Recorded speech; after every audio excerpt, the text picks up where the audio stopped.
அண்மை செய்தி திண்டிவனத்தில் குடிபோதையில் காரை ஓட்டி விபத்தை ஏற்படுத்தியவர்களுக்கு அப்பகுதி மக்கள் தர்ம அடி கொடுத்து காரை உடைத்திருக்கிறார்கள். அந்த காட்சிகளையும் ஒருபுறம் பார்த்து வருகிறோம், அண்மை செய்தியாகவும் பார்த்து வருகிறோம்.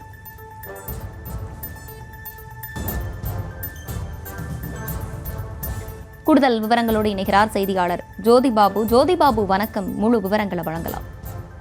வணக்கம் அஸ்வினி. திண்டிவனம் மேம்பாலத்திலிருந்து கர்நாடக பதிவெண் கொண்ட கருப்பு நிற காரில் 4 இளைஞர்கள் புதுச்சேரியிலிருந்து மதுபோதையில் பெங்களூர் நோக்கி சென்று கொண்டிருந்தனர். மேம்பாலத்திலிருந்து கீழே இறங்கி RS பிள்ளை வீதி சந்திப்பில் வந்து கொண்டிருந்த பொழுது முன்னால் ஒரு லாரி சென்றுள்ளது. அந்த லாரி நின்றதால் பின்னால் நின்றவர்கள் அப்பகுதியில் போலீசார் மாலை நேரத்தில் ரோந்து பணி மேற்கொள்வார், சோதனையை மேற்கொள்வார். அதே சமயத்தில் அவர்களை கண்டவுடன் இந்த மது போதை ஆசாமிகள் வண்டியை பின்பக்கமாக இயக்கினர். இதனால் பின்னால் 2 பெண்கள் பாதிக்கப்பட்டு அவர்கள் கால் முறிவு ஏற்பட்டது. இதனால் வலது பக்கம் உள்ள மற்றொரு புது மசூதி தெருவில் இவர்கள் புகுந்து தாறுமாறாக காரை செலுத்தியதால் அங்கு நின்றிருந்த ஆட்டோ டிரைவர்கள் உள்ளிட்ட பொதுமக்கள் அந்த காரை நொறுக்கியதுடன் அந்த 2 ஆசாமிகளை பிடித்து தர்மடி கொடுத்தனர்.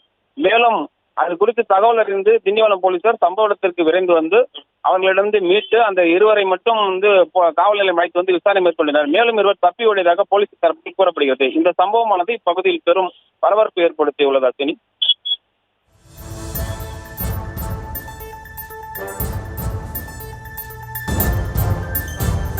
விவரங்களை வழங்கியமைக்கு நன்றி ஜோதிபாபு. செய்திகளை உடனுக்குடனும் துல்லியமாகவும் தெரிந்து கொள்ள சப்ஸ்கிரைப் பண்ணுங்க.